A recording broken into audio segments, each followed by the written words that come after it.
अस्सलामुअलैकुम स्टूडेंट्स आज का जो हमारा टॉपिक है वो है वाटर। तो वाटर यानी पानी। Along with all these nutrients the body needs water to make it work properly. यानी जो हमने जो भी पढ़ा है, मिनरल्स, विटामिन्स और फैट्स, प्रोटीन, इन सब चीज़ों के खाने के बाद बॉडी को जो है पानी की भी ज़रूरत होती है एक प्रॉपरली काम करने के लिए, यानी अच्छे तरीके से काम करने के लिए।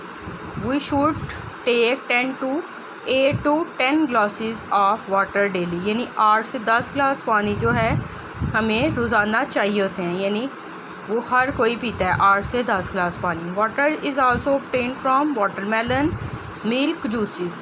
पानी जो है ये कहाँ से हमें ज़्यादातर मिलता है? वाटरमेलन से, यानी तरबूज से, मिल्क और जूसेस, दूध और जूसेस से। तो आजकल यानी तरबूज गर्मियाँ तो है, आप लोग वाटरमेलन खाया करें, दूध भी पिया करें और जूसेस फ्रेश पीने हैं, डिब्बों वाले जूस नहीं पीने, बाहर के नहीं, घर के बना के पिए जूसेस। फिर इसके बाद है balance diet and its importance. यानी एक बैलेंस डाइट और इसकी अहमियत क्या है? तो a diet that contains proper amount of all the desired nutrients required for healthy growth and activities is known as balance diet. यानी a diet that contains proper amount of all desired, एक ऐसी खुराक जिसमें तमाम वो चीज़ें शामिल हों जिनकी हमें ज़रूरत है।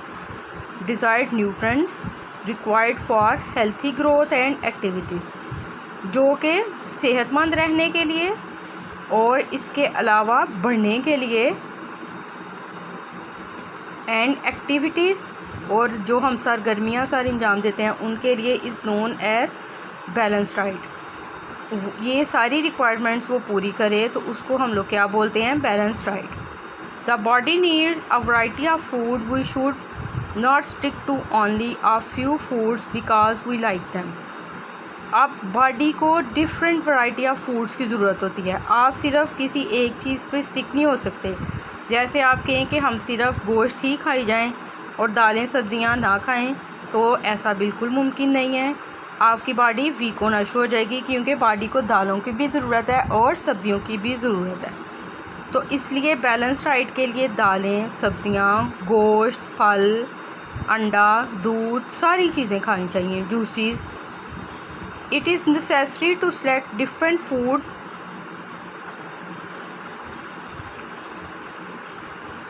groups in a proper amount so that our body may get all required nutrients to remain healthy and well resistant to diseases।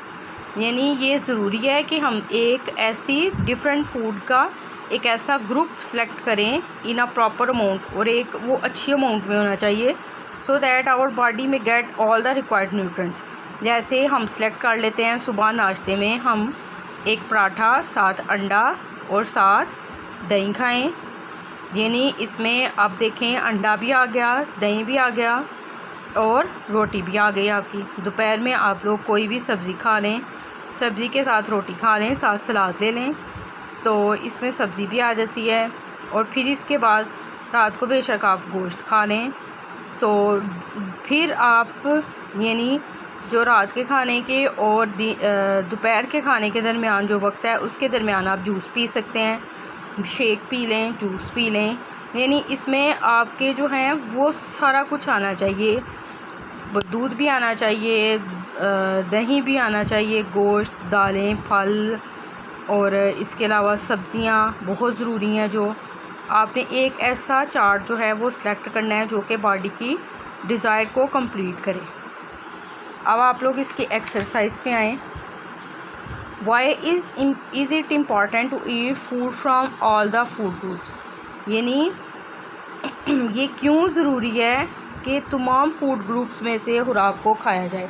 तो इसका आंसर जो हमने अभी पढ़ा है वो ये है, it is necessary to select different food groups in proper amount so that our body may get all the required nutrients to remain healthy and develop resistance to diseases। यहाँ तक इसका आंसर है, इट से लेके तो disease तक। तो ये आप लोगों ने स्टूडेंट्स याद करना है, क्वेश्चन नंबर 6, और इसको लिखना भी है और इसकी वाटर की और इन दोनों टॉपिक्स की रीडिंग भी करनी है आप।